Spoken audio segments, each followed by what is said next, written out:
right here.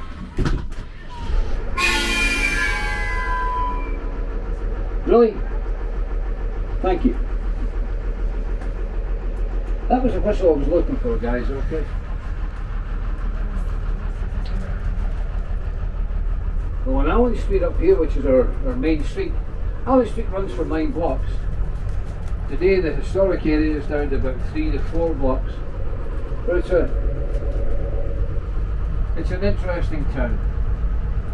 120 merchants up here. Now on top of that we have 30 saloons and bars. Now we sold everything. We sold everything from tobacconists, cigar shops, blacksmiths, silversmiths, gunsmiths. We had fresh fruit stalls, butcher shops, dry goods stores. We had just about everything you think of. Men's hat, men's boots, ladies fashion, ladies boots and hats, ladies high-end fashion from Paris and London. Not only that, if you're at the top of the street there back in the day, we had the Yapple candy factory. Yep, we had a hard candy factory back in Tombstone in 1882. Not only that, we didn't have just one, but we had 2 ice cream parlours. Yep, 2 ice cream parlours. Right across the road there is the Tombstone Epitaph. I'll let my colleague move out of the way. There you go. Original newspaper. Tombstone Epitaph to this day is now a museum.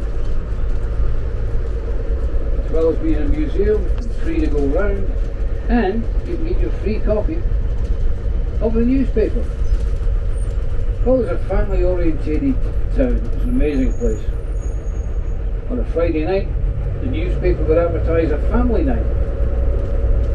It was for mother and children only. And they'd have clowns, jugglers, they'd have all that good sort of stuff. Games for the kids, music, singing and dancing. Just a really nice family night out. Now in 1880, Tombstone got its first school. Back then we enrolled 75 students.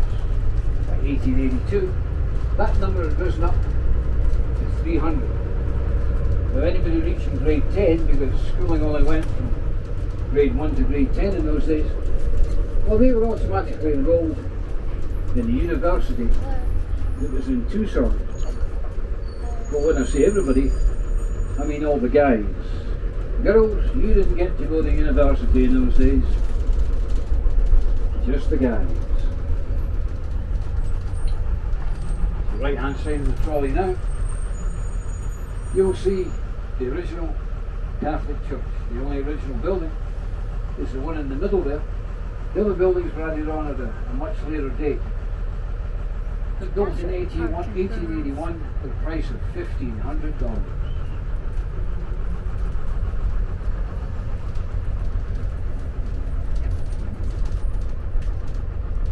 Right behind you, behind these trees, if you walk about 2 blocks down that way, just over the ridge, Tombstone got its first ever swimming tank. Now a swimming tank, well, that was a swimming pool. It was free to use. It's still down there to this day, and it's still free to use. But we have changed the water. On my side of the trolley there's a small blue house now. Well, that house wasn't there back in the day, but that was the site of the Tombstone Gymnasium. The Tombstone had gymnasiums all over America. We got ours back in 1882. You could go there every day and work out with your personal trainer. If you weren't doing that, we could push all the equipment to one side. Then we could use it for a dance hall. Now if we were using it for a dance hall, we weren't working out. It was one other activity the people of Tombstone loved. They loved the roller skating racing. Yep, we had roller skating in there in the 1880s. I'll stop here for a second. Oh, look at this little church across the road. Let me makes it easier. This old bus makes a noise. More noise than I make. Little church across the road, St Paul's.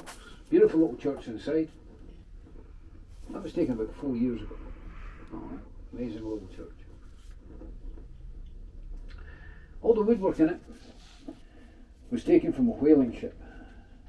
And you're going to think to yourselves, where's the whaling around here? We don't have many whales around here. Well, it was brought in from California. The guy that built the church, Endicott Peabody. He came here, he was 20-year-old. 20-year-old man of the cloth. He's here and he needs to build a church. How's he going to get the money to build a church? Any clues? I told you the answer already, guys. Come on, you got to listen. Come on. There's 120 merchants on Allen Street. He went round all the merchants and told them, save your souls, give to the Lord. Well, he raised a lot of money. A lot of money. Not enough though. So he went round all the bars, saloons, and those other places that men frequent. Okay? Can't mention it by name, I have younger people on board. They told them, save your souls, give to the Lord. Well, he raised the $5,000 required to build his church. That's it there, guys. I'd say the metal roof wasn't there, but the church, the structure itself is still the same. There's still the same bell in the bell tower, and it's still the same stained glass windows that are in the church. Well, you're saying to myself, well, stained glass windows, church, why is he pointing that out? Is he trying to pack the tour out, give us information? I mean, the house across the road's got stained glass windows. And I think they look prettier than them. However, these were shipped across here in 1882 to the Wild West from Belgium. Yeah. So here's a question for you. We knew how we can transport them. We've got ships, we've got trains, we've got wagons, we've got all that good sort of stuff. We can get them here. How did we package them? Any clues? So I'll tell you what I'm going to do. I'll stick hot sauce on that and eat it if you can tell me how they did it.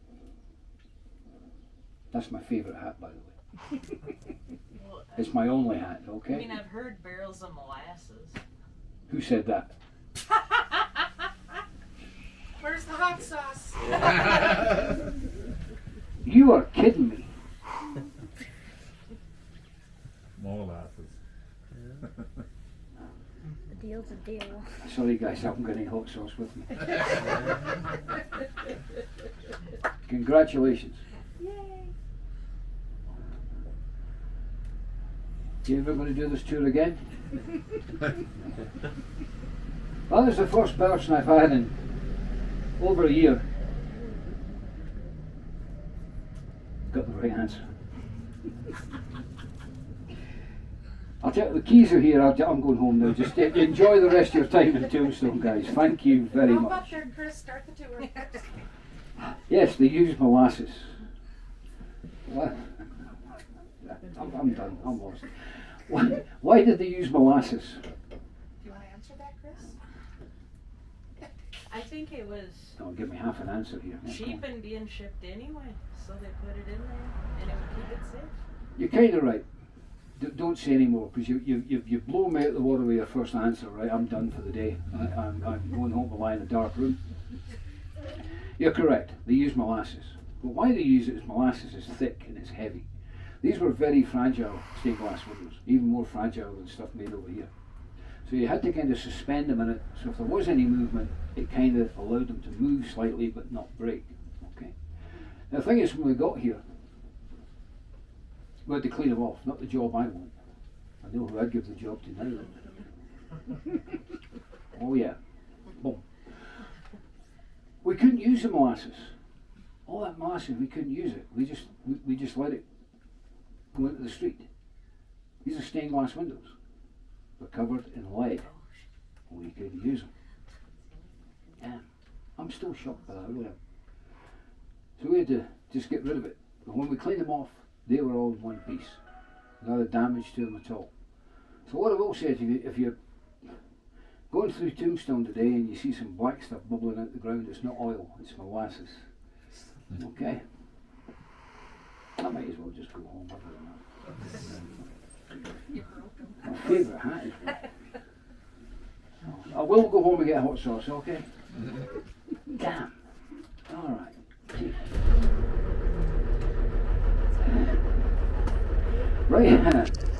Right behind the church there's a small crib there from one of our working girls at the time. It was put there a number of years later as a thank you and a memorial to all the money the working girls of the town raised for the church. Only in Tombstone we have a memorial to that type of young lady. One of the most important public holidays in Tombstone, that was 4th of July. By lunchtime they'd be out there in the desert having a picnic, having a great time. By the afternoon they'd come back into town, there's all sorts of festivities. There were sporting events for the children, some for the adults, boxing matches, wrestling matches. Local politician would probably give you his glowing speech. After that, well, we'd have plenty fireworks. When the fireworks were finished, well then we'd have singing and dancing into the night, having a great 4th of July. One other thing you were allowed to do on 4th of July, you actually do it on Christmas Day as well. You were allowed to discharge a firearm in the streets of Tombstone. Stop it. Preferably in a skyward direction, somewhere safe. Okay, see if I can win my ability back here. I'm kind of lost sadly so far. What does anybody on the bus know about the Earp brothers?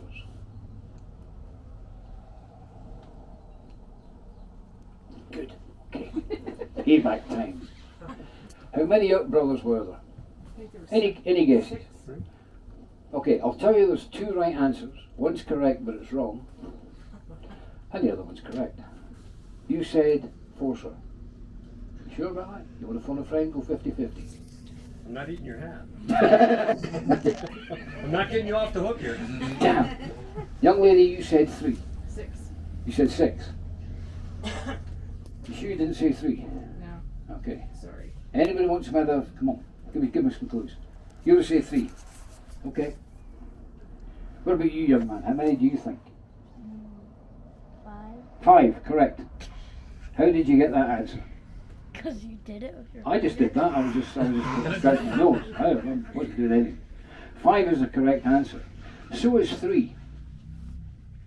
But 3 is also the wrong answer. Because according to Hollywood, there were 3 Earps. Because the only Earps that Hollywood are interested in were the gunfighters. 3 of them were gunfighters, so you're correct. But you got it nailed on the head. Well done. Okay. Alright. So, where did they stay? Well, the eagle-eyed of you across the road will see right across there it says Wyatt Earp's house, right on the corner there. You see it? Anybody not see it? Yep. Wyatt Earp's house. All point to Wyatt Earp's house. Where do you guys point? Wyatt Earp's house. Yeah, it says India on my car tyres as well. It's never been there. That is not Wyatt Earp's house. That house was built in 1995. But there is a marvellous statue of it just past it. It's worth seeing. The Earps all lived right here. Okay? Virgil's Corner was actually Virgil's Corner. It's now a bed and breakfast, but that wasn't there. Virgil had a small cottage on there. Next to him was James. Next to him was Wyatt. And round at the end was Morgan. So that's 4 of the 5 Earp brothers. So who was James Earp? Well, James Earp served in the Civil War, got a bullet in the leg, didn't really get along too well. You know, he kind of had to hop, skip and jump everywhere. Well, he got himself a job as a bartender up in Tombstone. I said there was 5 Earps. The last one is Warren Earp.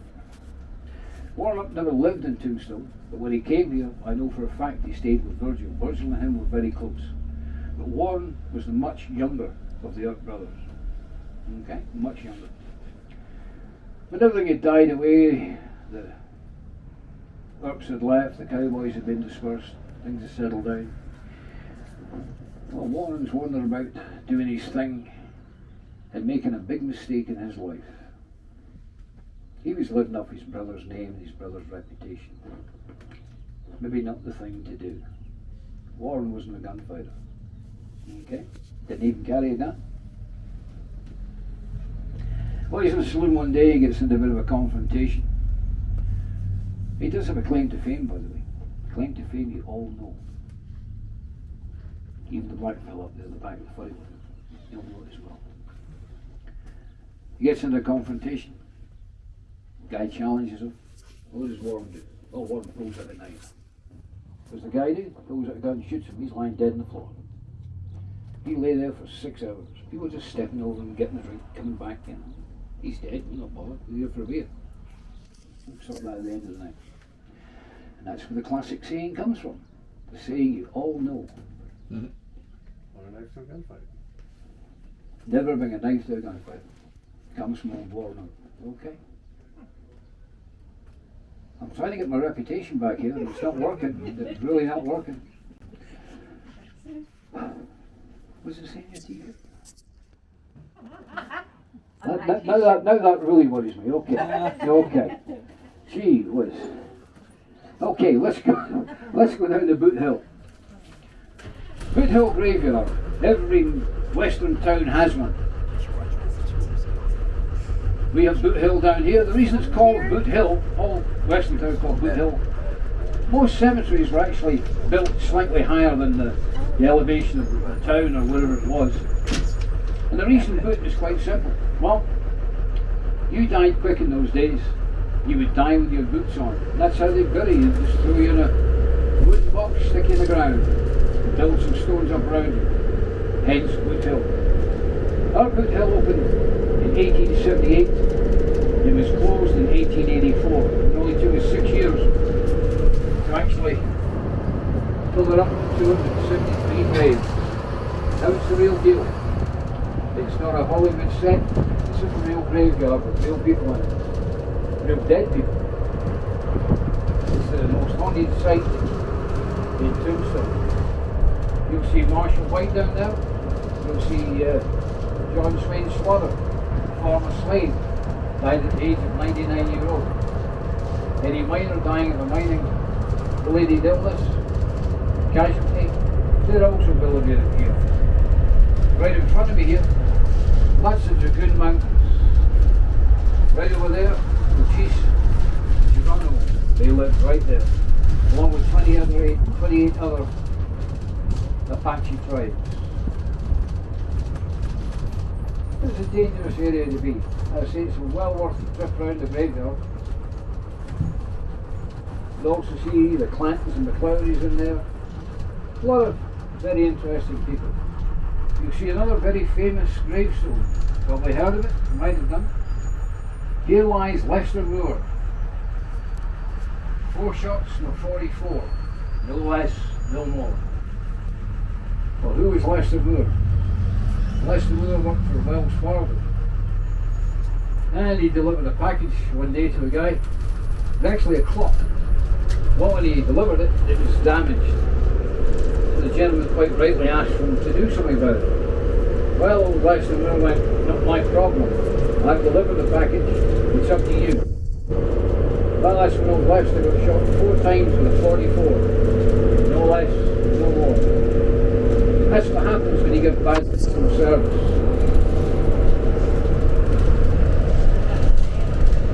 George Goodfellow, the head trauma surgeon in the whole of the United States back in the day.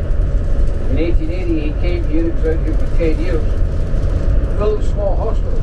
It wasn't for his skill, the Elks probably wouldn't have made it after the OK Corral fight. Nellie Cashman, a 4'4" Irish lady, where the Russ House is today. Well, that wasn't there, but that was her boarding establishment and restaurant. I say, Irish lady, very benevolent, did a lot of work for the miners who were struggling. She's standing a free meal. can also help out the Good Doctors Hospital, volunteer her time there. Kind of got her name the Angel of the Miners.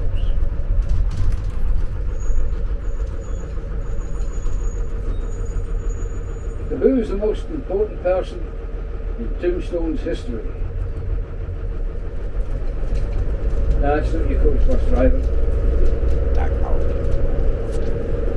This gentleman here, Ed Shefflin. Ed Shefflin was a prospector back in the late 1870s. And he was prospecting out here where we're heading all by himself. Now remember, you've got the Dragoon Mountains there, the Apache. There's nothing here, not a thing. So on this side, where the Pachuca Mountains are, the ones right in the background, you had Fort Pachuca. That was a very small fort back in the day.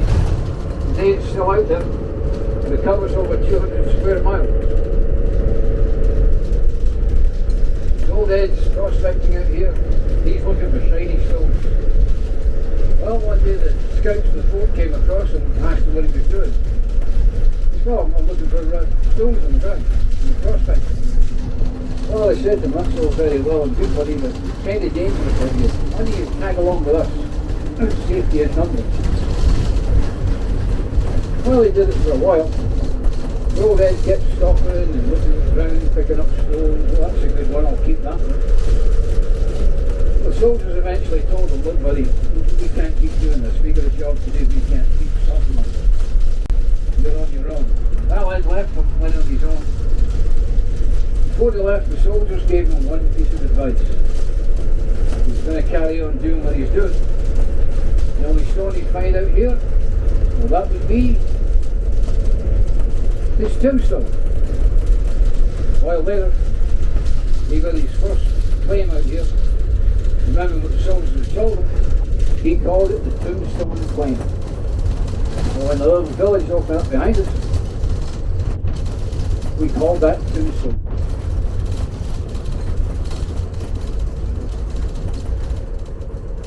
Ed kept on prospecting all the way up the west coast of America till he eventually got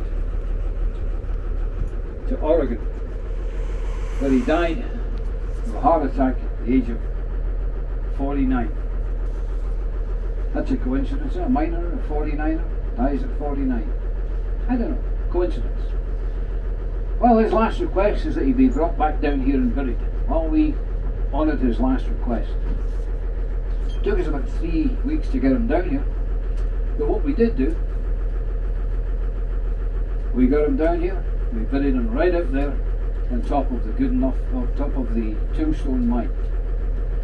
If you look right out there, guys, you'll see there's a road going out into the desert, straight into the desert. If you need to come up, guys, please come up. There's a road heading right out there. About that far to the right of the road, you'll see a small pinnacle sticking up about the size of my thumb. Yep. Now you've all strained your eyes. Here's a better photograph. There you go. I'd like you to actually see it first. Now it's a primitive road out there, guys. I don't suggest you drive out unless you've got a four-wheel drive. But if you've got a hire car, it doesn't make any difference. But it is a primitive road. I can't get out in the mile. I've got to get out once a year on the bus. And there's no turn around there, so I've got to back this thing up for a mile.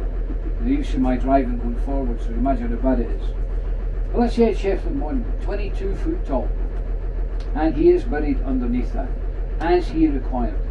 And he stated that he wanted to bury his mining clothing, his red plaid shirt, and all his mining tools. Legend has it that he's buried standing upright.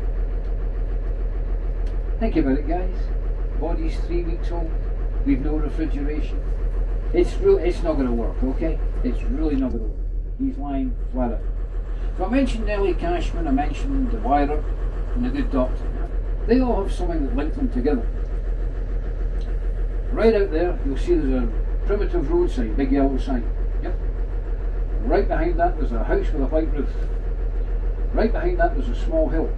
On this side of the small hill, there is a horse racing track. The men of Tombstone love their horse racing. Now, ladies, this is going to come as a bit of a shock to you. Well, maybe most of you, there'll be one already knows the answer to this. I'll not mention it. However, When men are at sporting events, there are two other things we require. Don't need, but require. We require an alcoholic beverage and something to eat.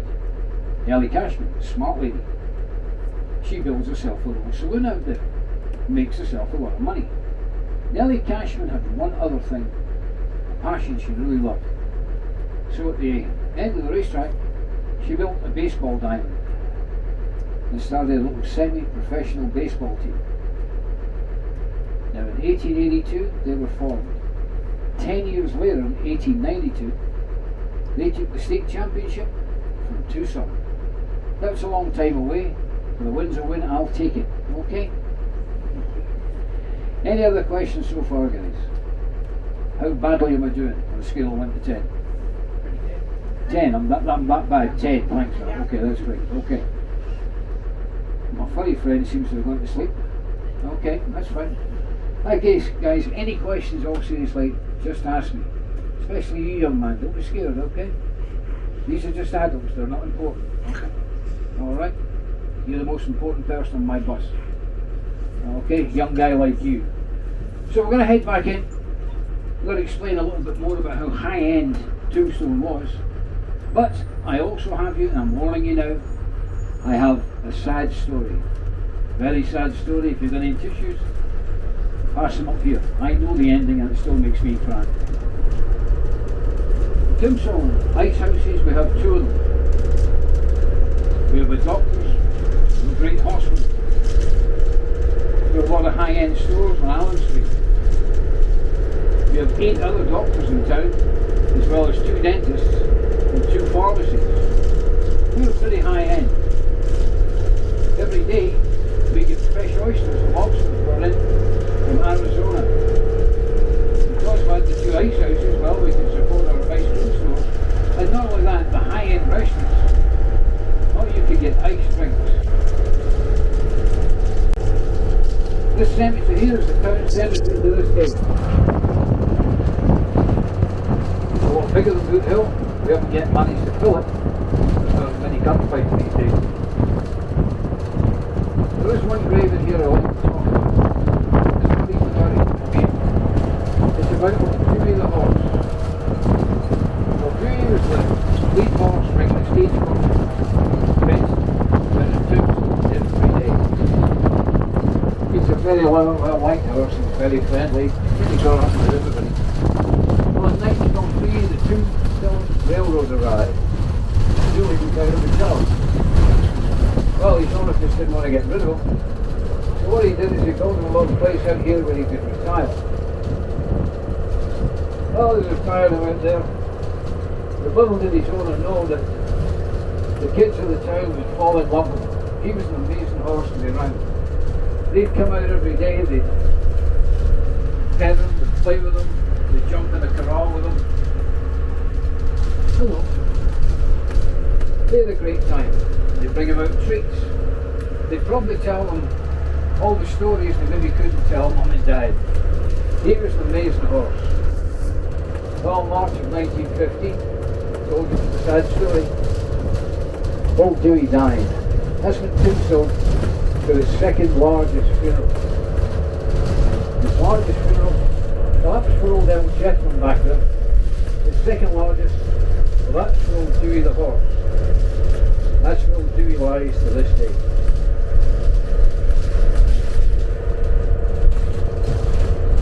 Up ahead of the pier, on both sides of the road, the Chinese area of town. Chinese were very important to town.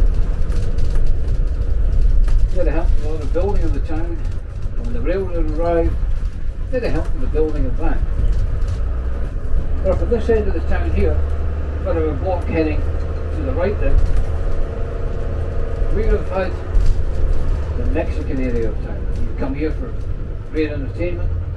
More importantly to me, great Mexican food. And we don't have tacos in Scotland. Right here we have another original building.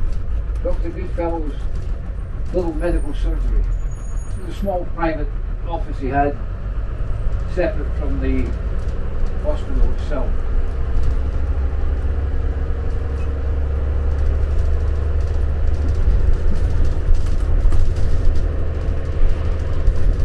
just up ahead of us here. This is the original courthouse built in 1882. Back then it would have had a small sheriff's office with a small jail. The county assessor would probably have an office in there as well.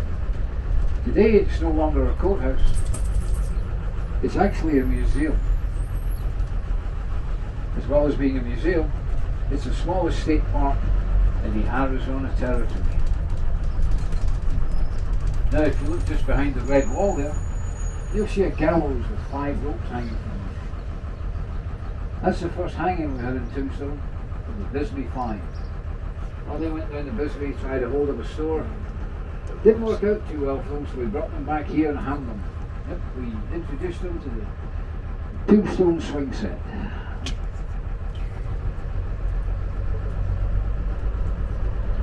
Gunfight at the OK Corral.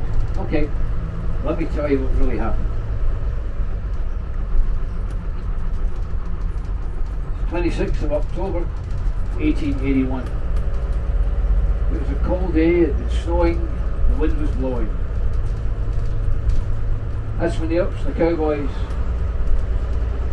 all the confrontation kind of came to the head. If you look to the right hand side of my trolley, you'll see the OK Corral.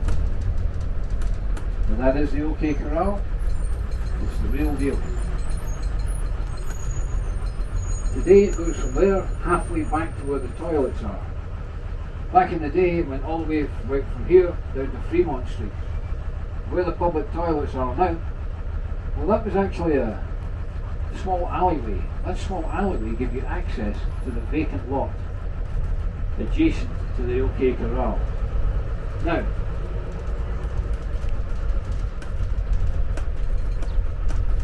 as we turn the corner, you'll see a small wall. Imagine that wall isn't there. That is the actual spot where the gunfight took place. There were 9 men involved. 3 were killed, 3 were injured, and 3 walked away. In fact, Ike Clanton ran away. There was one other person trying to make it, and that was James. Given his leg injury, he didn't make it on time. He was about 2 minutes late. The gunfight itself only lasted 30 seconds. Now, where did it actually take place? Right here. This wall wasn't here. If you do the gunfight at the OK Corral, right here behind this fenced area here, they actually have mannequins showing exactly where the gunfight took place. Right here. This is a vacant lot. Fly's photography, original building. Right next to that would have been the back of the OK Corral. Right here we have City Hall and the Marshal's office. Now the Marshal's office, but originally City Hall.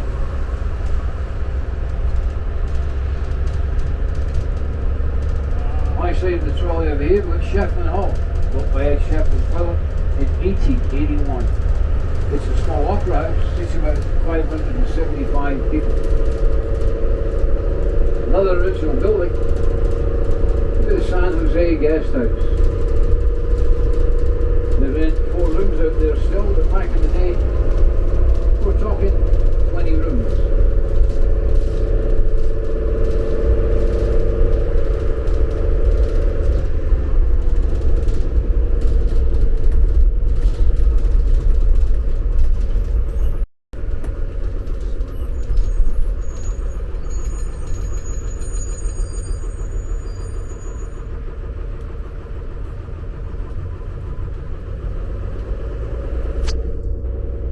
Mining in Tombstone, according to some people, closed because all the mine is flooded. Well, that's not actually true.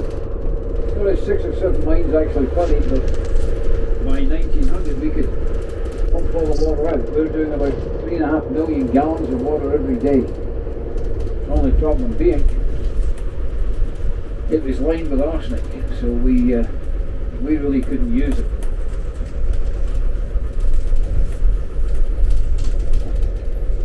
I'm going to stop down here and show you the most amazing sight in probably the whole of Arizona. Remember, I'm prejudiced, I love Tombstone. I'm going to stop here and make sure we're nice and safe and stuff. There we go. So if you look to the right hand side of the trolley now, you will notice there's a black metal grating on the ground. Big huge black metal grating. You guys have travelled for miles and miles to see a black pedal grading on the ground. The highlight of my tour. Do you like it? You like it even more because after the tour, come down and stand on the top of it. It's the way up mine. The way up mine goes down 500 feet straight down. Now to get that photograph, this guy here had to lie down on top of that and take a photograph. But it's good fun if you want to drop a pebble down as well. It does take some time to get down there, it's quite impressive. There's also another reason I park here. This is for the health and safety of my guests. My guests are more important to me than anything. Okay? You'll see there's a row of stones here. I'm this side of the stones, you guys are that side of it. Because that mine also goes for 100 feet that way. So if this trolley goes down into the mine, I should be okay. Okay? The mine tour will come to a sudden end. There's a way out that way, guys. So, last part of mining. Okay, let's figure this out. Let's get you your gold coin here. So, your silver coin. It's been a long day. This hill on my side of the trolley. If you all have a look at that, and I want you to imagine there is nothing on that hill. Really? This boss hates me. This boss hates me. Oh, but they turn around and talk to you like a normal person.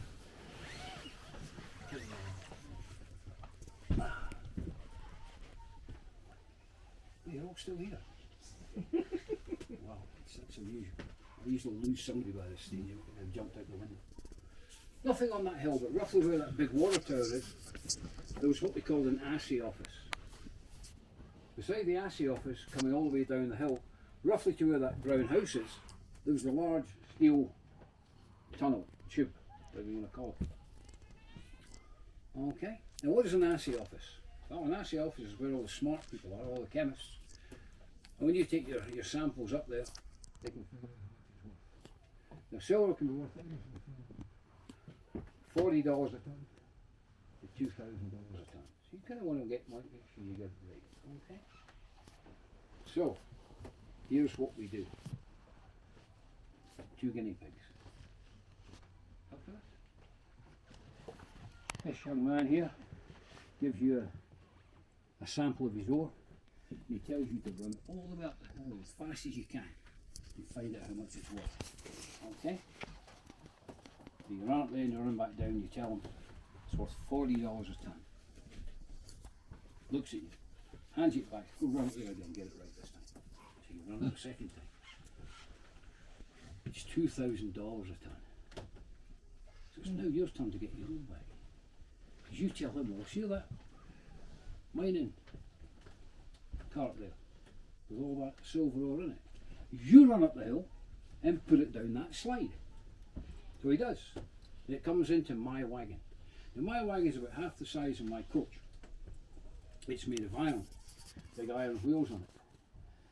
You're going to put 15 tonne of silver into that. Okay? Then we're going to hook another one up at the back. And we're going to put 15 tonne of silver into that. 30 tonne of silver plus this wagon. It's the same size as my trolley. Now what do we do?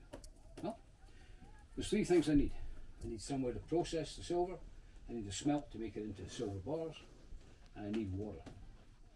Down in Charleston there, that's where they put the smelt. The big factory for processing the silver. They put it down there because Charleston stands on the San Pedro River. San Pedro River is 8 miles from here. If you come across it, you'll see it. There's a lovely line of trees that follow all the way. If you follow the trees, you're following the river all the way. Now the problem is the river, when you look at it today, it's like that. There's not a drop of water in it. Got itself a little involved in a slight earthquake a few years ago, back in the 1800s. It's all underneath now. Okay? So, plenty of water there. That's the place to be. That's where I need to be. So I get this big wagon here. I need to get it the 8 miles down there. Now they tell me a miner could walk the 8 miles in 2 hours. Now over that terrain's, that's impressive. That's 4 miles an hour. Now walking on flat surface I could probably do that. Well, not now, but I probably could have done back in the day. So how do I get my stuff down there? Well, it's simple. I have horses and I got mules. That's all I have. It's an original photograph taken by me in 1882. There's the wagon. 16 to 20 mules and horses. All in the line. 60 to 20 of them. Alright? Now that sounds great. You've got all that horsepower, or mule power, and you can take it all the way down. Now, I don't know that much about horses, I don't know much about driving, as you know. But that's it.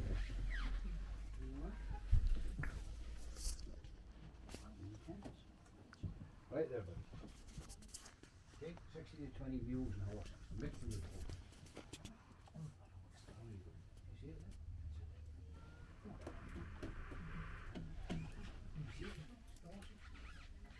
there? Okay. Good. So all I got to do now is get that down the San Pedro River. No problem. It's only 2 hours to walk down there. It took me 11 hours to get that trolley down. Wagon down there. It'll take longer to get this trolley down, believe me. 11 hours. All the way down there. Now in the summer it's great, we've got over 12 hours of daylight here. Come the winter we're kind of struggling for daylight at times. Some of your journey would have done down in the dark. Now it's pretty dangerous. I mean the Apache couldn't care less. The silvers meant nothing to them. There's lots of other things out there that will cause you a problem. We've got rattlesnakes, we've got scorpions, we've got all sorts of weird things. We've got javelinas out there. You seen one of those things? I hadn't seen one till I came here. God, oh, I'm not getting out in the desert again. These things are evil. Oh, it was heavy going, guys. But you got it done. You got your silver. You got it into silver bars. Does anybody know how heavy a silver bar would be back in the day? You know in the movies you see a little silver bar of this size. Gold bars. You know. They're robbing the stagecoach and they're putting them in the saddlebags and they're right up into this house. We didn't do that. Each one would weigh 180 pounds.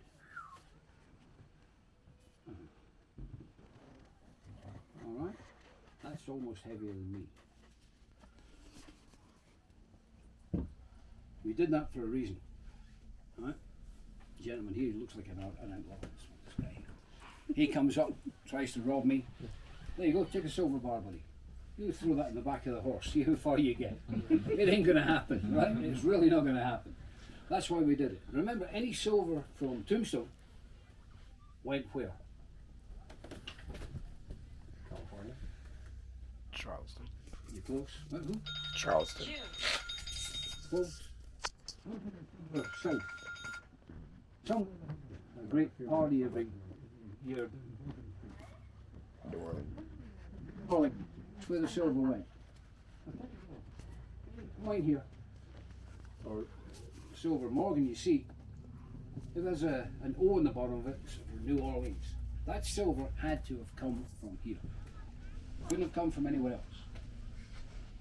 I've still got my retiro fund here. I'm not letting you know the combination.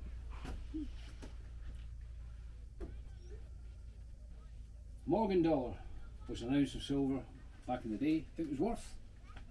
Oh, wrong one. That's an 1881 Morgan dollar from here. It's the real deal. Lady Liberty on one side, it's got an eagle on the other. So how much is it worth now? How much you want to pay for it? A Morgan dollar can be anything from $45 up to nearly $200, depending on what it is, depending on the condition. All I'm going to say is buyer beware. There are a lot of Morgan dollars out there that are not. That's an 1881. I'm trying to write, find some really old paper so I can write on it. This film over to Wyatt, he paid for his last copy before the OK Corral with it. There's more behind it, but I don't think that's going to work. Yeah, he's not around to vouch for it anymore. Huh? He's not around to vouch for it anymore. Well, that's true. Yeah, exactly. Yeah. He'd probably back me up. He had a few dollars. coin has to come from the ground under our feet. That really appeals to me. I say I kind of like history, love history. You made my day, you really have.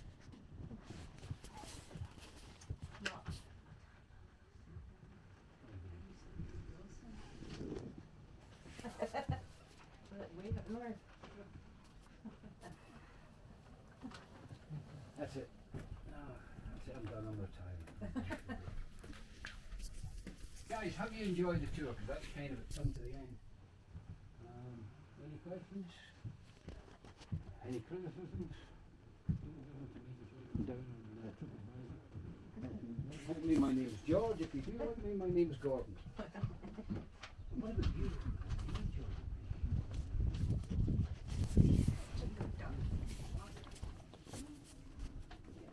Now, if you like Tombstone, I can look after you for the night. I'll tell you why. Everything I've told you has been the truth, except one story. Anybody tell me what that story is? I do this to prove how easy it is to tell a falsehood to tourists, and that's something I don't do. I really don't do. I don't believe that. You're here to learn a bit of history. If I go to a place for vacation, I want to hear the real deal. That's just me. It's the way I am. I love Tombstone. What was the story I told you that was a lie? Come on. Anyway, go on, go for it. The one that you said nobody has guessed that question right in a year. No, unfortunately, I would rather you didn't bring that up again. Okay, that's kind of that's my career route. But yeah, you had to bring that up, didn't you? But no, thanks anyway. But you know, you working as a double team. Okay.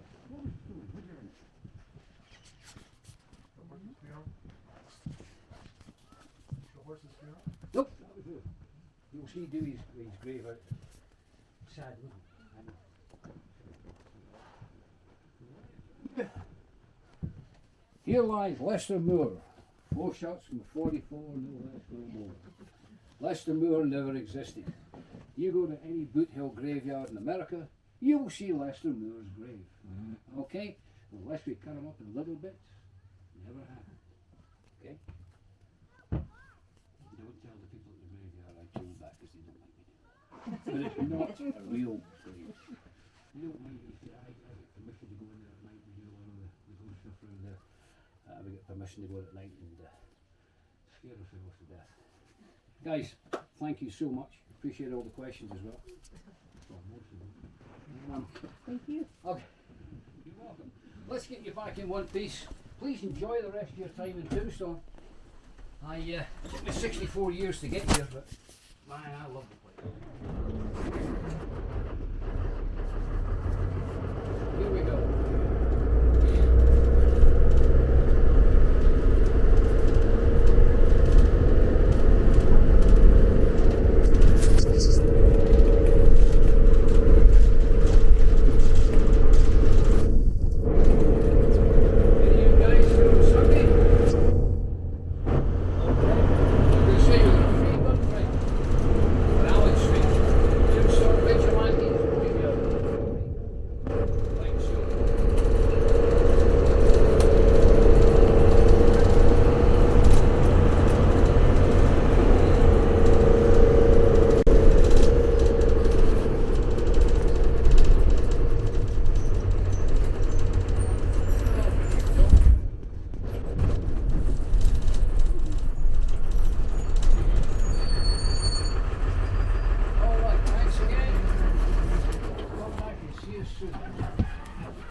You're welcome, anytime. Take care. Thank you. Appreciate it. Thank you. Hope the church is shut.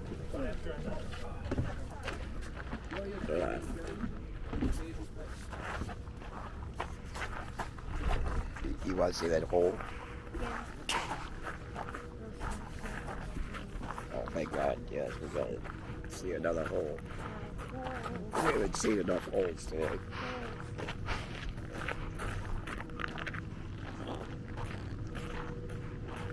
Alright, I'm going.